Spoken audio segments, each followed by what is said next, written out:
Sa mataas na kaulapan, ang Monkey King ay nakikipaglaban sa mga puwersa ng Jade Warlord na dumating upang pigilan siya, ngunit napakahusay ng kanyang kakayahan at madali silang natalo.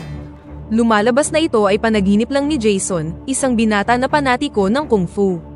Kalaunan ng araw na yun, pumunta siya sa malapit na Chinese antique store na pinamamahalaan ng isang kalahating bulag na Chinese man na nagngangalang Hop. Sinimulan ni Jason ang pagtingin sa mga lumang Kung Fu movies, hanggang sa maramdaman niyang may tumatawag sa kanya mula sa kabilang kwarto. Pagpasok niya doon, nakita niya ang isang golden staff na nakahandusay sa sahig. Pinulot ito ni Jason sa pagkamangha, at ipinaliwanag ni Hop na natagpuan ito ng kanyang lolo sa tindahan 100 taon na ang nakakalipas, at nakalagay lang ito doon mula noon. Nakilala ni Jason ang staff mula sa kanyang panaginip, ngunit pinaalis siya ni Hop at sinabi na dala lang ito ng panunood niya ng maraming pelikula. Habang pauwi na si Jason, huminto siya upang makipaglandian sa ilang mga babae. Tinanong nila siya tungkol sa matandang inchik, nang dumating ang isang gang ng mga bully at sinimulan siyang guluhin. What we got here? Enter the dragon? Bootlegs, no big deal. Sinabi ng mga babae na marunong si Jason ng Kung Fu, kaya ang pinuno na si Lupo. You hanging out with them chinks in C-Town? Want some taekwondo? Huh? Kung Fu master? Let's see some Kung Fu, huh? Huh? Ay pinabagsak siya sa pamamagitan ng pagsipa sa kanyang dibdib. Naalala ng iba pang mga lalaki na ang matanda ay laging nagkakash ng mga tseke, at nakakuha ng ideya na pagnakawan siya. Ginamit nila si Jason upang makapasok sa tindahan, at inutos sa matanda na ibigay niya ang pera. Sinubukan ni Hop na ipagtanggol ang kanyang tindahan, ngunit binaril siya ni Lupo.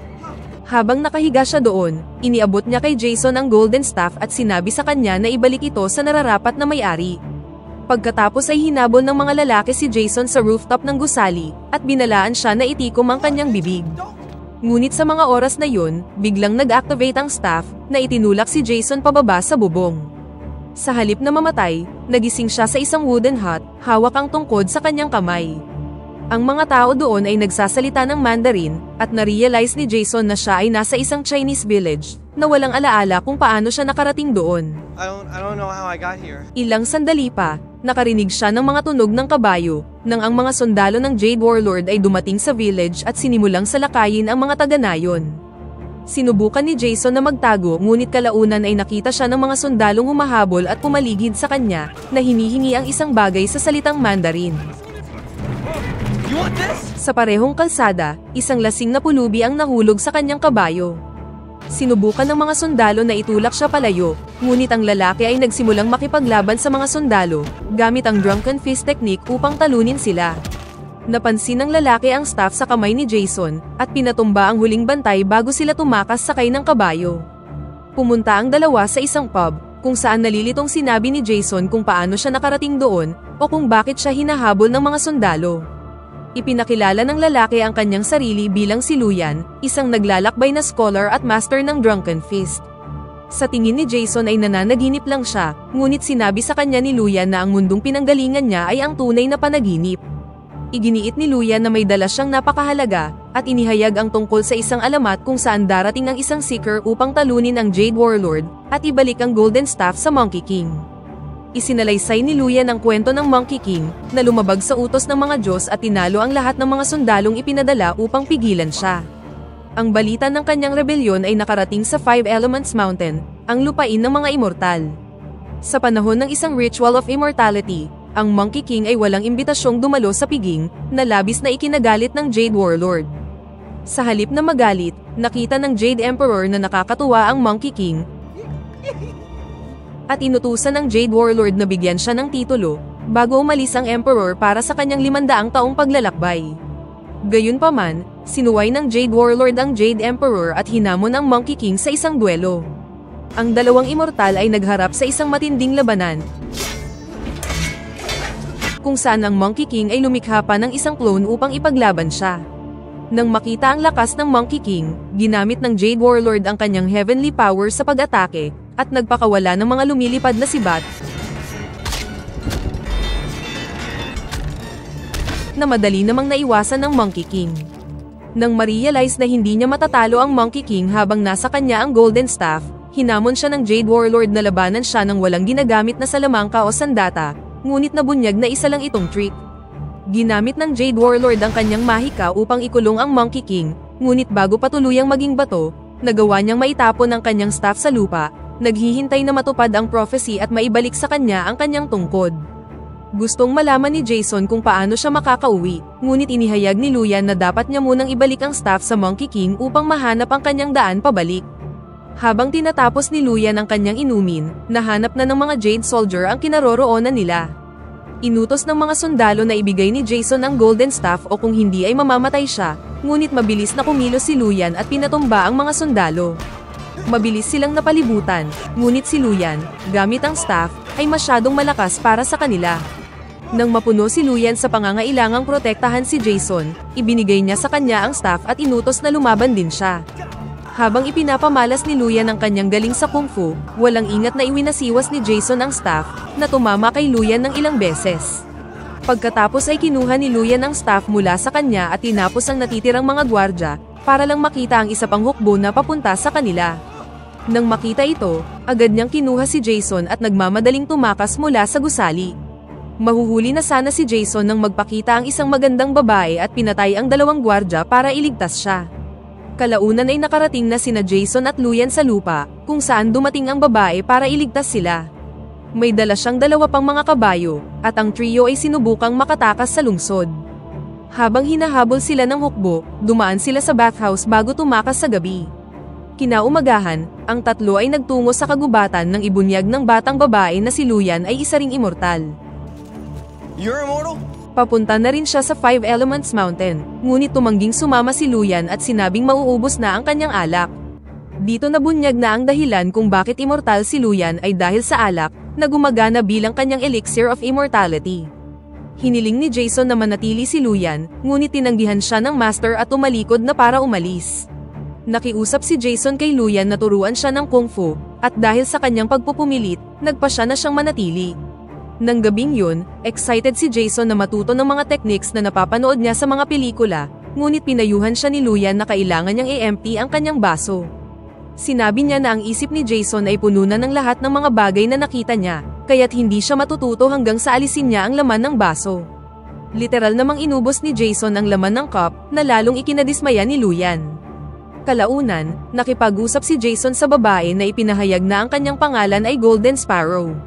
Sa Jade Palace, sinisiyasat ng warlord ang kanyang babae nang makatanggap siya ng balita tungkol sa Golden Staff at sa binata. Sa sobrang galit, pinatay niya ang mensahero at inutusan ang kanyang mga tauhan na ipatawag ang kanyang pinakamagaling na assassin. Kinaumagahan, mag-isang nagising si Jason sa kagubatan. Tinawag niya sina Luyan hanggang sa makita niya ang isang lalaking nakasuot ng puting damit na nakasakay sa kabayo. Hinabol ng lalaki si Jason sa kakahuyan, at kalaunan ay kinuha ang Golden Staff mula sa kanya at tumakas. Ilang sandali pa, bumalik na sina Luyan at Sparrow, at sinabi ni Jason sa kanila ang tungkol sa magnanakaw. Sinundan ng tatlo ang lalaki sa isang templo, at nagtataka kung bakit siya tumigil doon. Nagpa siya si Luyan na pumasok sa templo at nakita niya doon ang lalaki na nagme-meditate. Nagtataka si Luyan kung bakit nagawang nakawin ng isang monghe ang staff. You have to give to me, or somebody might get hurt. At sinubukan itong bawiin mula sa kanya, ngunit pinigilan siya ng lalaki. Nagsimulang maglaban ang dalawa at hindi makapaniwala si Luyan sa lakas ng monghe.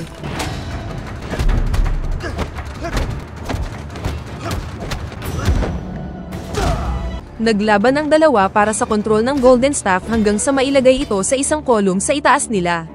Sinubukan itong kunin ni Luyan, ngunit mabilis siyang pinatumba ng monghe. Pagkatapos ay ibinunyag ni Luyan ang kanyang drunken technique at nagawang ma-overpower ang monghe gamit ang kanyang mga kakaibang moves. Gayunpaman, madaling nakarecover ang monghe. Pagkatapos ay ibinunyag niya ang praying mantis style at tumugon naman si Luyan gamit ang crouching tiger. Ang dalawa ay nagkaroon ng mahigpit na laban.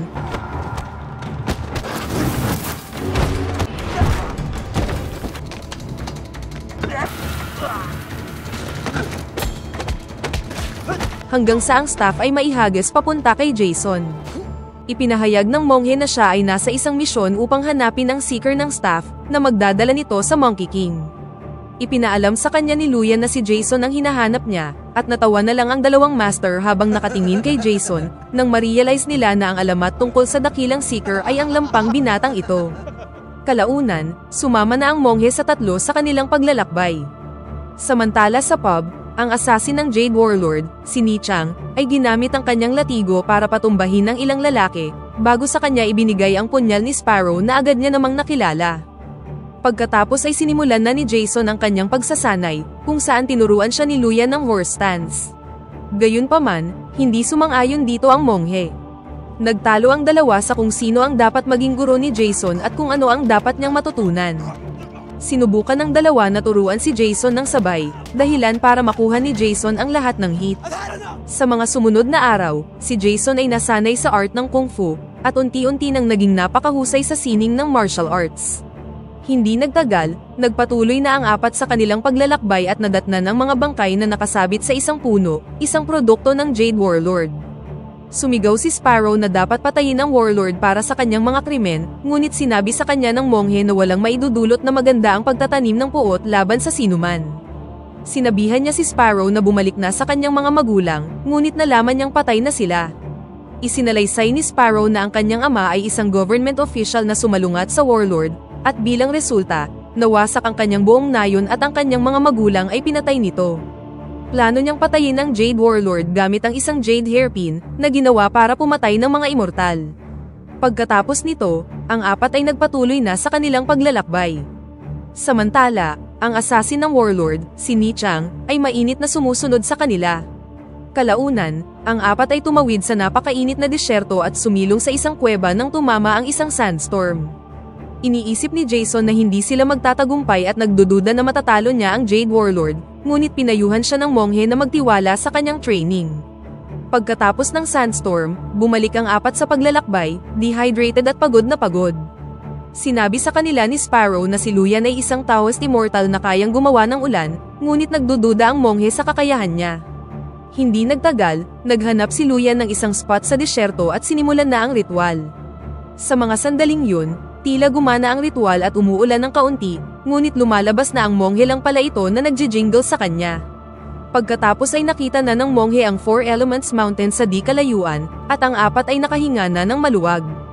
Patuloy na hinasa ni Jason ang kanyang mga kasanayan sa ilalim ng gabay ni Luyan at ng monghe, at naghanda para sa paparating na laban.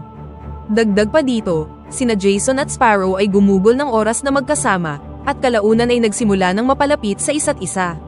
Nagtanong si Sparrow tungkol sa mga magulang ni Jason, at nalaman na ang nanay niya lang ang kilala niya. Ang dalawa ay nagbahagi ng isang sandali, nang biglang magpakita si Ni Chang. Inutos niya kay Jason na ibigay niya ang golden staff para makauwi na siya, ngunit tinanggihan niya ito. Ipinaliwanag ni Ni Chang na sa sandaling ibalik niya ang staff sa Jade Warlord, pagkakalooban siya ng immortality. Ginamit ni Ni Chang ang kanyang sandata upang subukang kunin ang staff, ngunit pinigilan siya ng monghe. Pagkatapos ay ipinadala niya ang kanyang maliit na hukbo upang patayin ang mga manlalakbay, ngunit ang apat na eksperto sa kung fu ay madaling nadispatcha ang mga lalaki. Hinabol sila ng isang malaking hukbo ngunit nagawa nilang makabalik sa kanilang mga kabayo at nakatakas. Pagkatapos ay nag-shoot si Ni Chang ng isang powerful arrow sa kanilang direksyon. Ang akala ng apat ay nakatakas na sila, nang biglang huminto si Luyan at nahulog sa kanyang kabayo nang ang palaso ay tumama sa kanyang likod. Napagtanto nila na naubos na ang kanyang elixir at dinala siya sa isang malapit na monasteryo. Sinabi sa kanila ng head monk na masyadong malalim ang kanyang sugat at hindi siya makakasurvive, ngunit sa tingin ni Jason ay mabubuhay siya kapag nakuha niya ang elixir of immortality. Sinabi ng head monk kay Jason na ang elixir of immortality ay nakatago sa palasyo na binabantayan ng Jade Army, at may isang paraan lang upang makapasok dito. Sinabi ng monghe na may alam siyang ibang daan papasok ngunit kailangan nilang maghintay hanggang sa dumating ang eclipse sa loob ng 2 araw.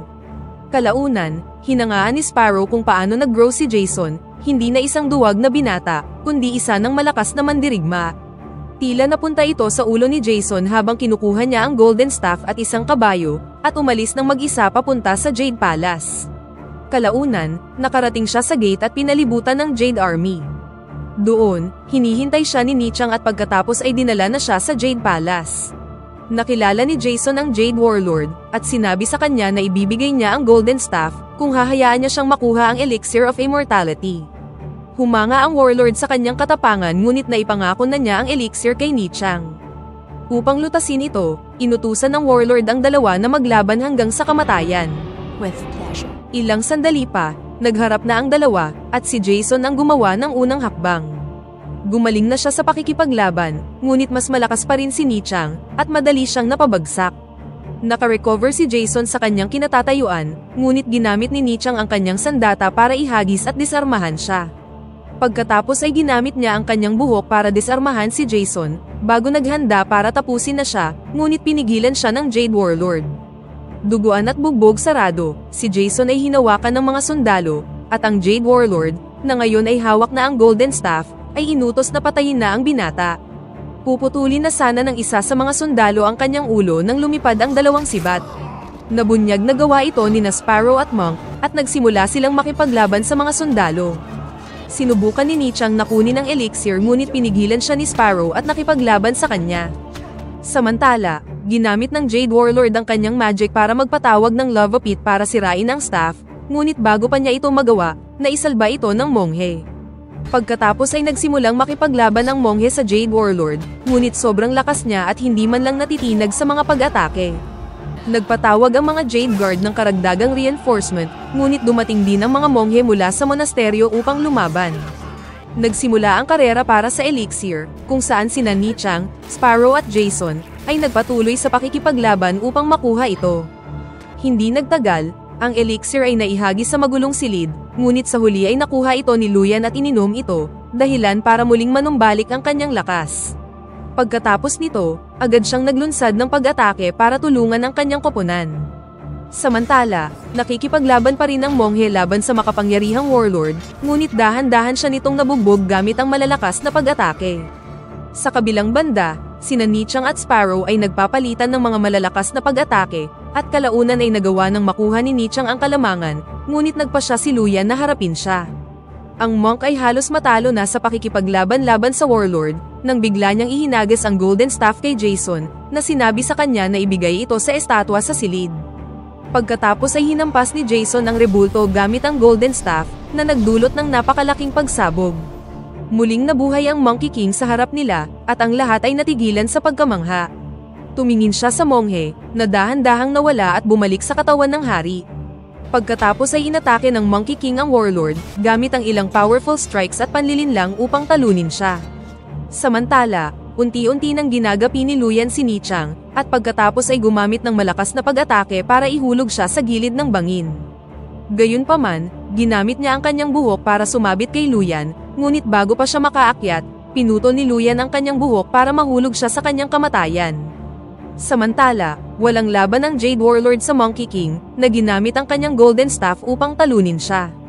Sa kanilang laban, sumugod si Sparrow, handang maghiganti at atakihin siya gamit ang hairpin, ngunit ginamit ng Warlord ang kanyang mahika para patalsikin siya.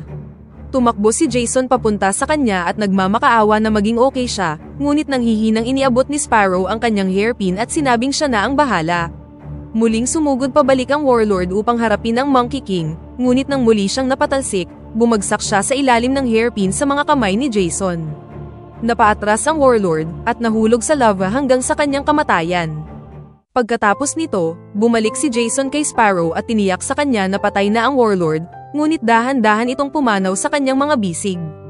Ilang sandali pa, lumitaw ang Jade Emperor sa harap nila. Nagmakaawa sa kanya si Jason na tulungan si Sparrow, ngunit sumagot lang ito na siya ang sumulat ng kanyang sariling kapalaran. Sa sumunod na eksena, nakipagpulong ang Jade Emperor kina Luyan at Jason. Inalok niya kay Jason ang anumang bagay sa mundo, ngunit pinaalam ng binata na ang gusto niya lang ay makabalik sa kanyang mundo. Pagkatapos ay tumayo si Jason sa portal at literal siyang hinipan ng Jade Emperor pabalik sa kanyang mundo. Nagising si Jason sa kalye kung saan siya nahulog habang sinusubukang takasan ang mga bully. Kalaunan ay naabutan siya ng mga lalaki at sinimulan siyang ihagis ni Lupo, na pinagbantaan siyang itikom ang kanyang bibig sa nangyari kay Hop. Noong una, hinayaan niyang makapagpatama ng ilang suntok si Lupo, ngunit kalaunan ay ipinamalas niya ang ilang Jackie Chan moves at binugbog ang bully. We don't have to do this.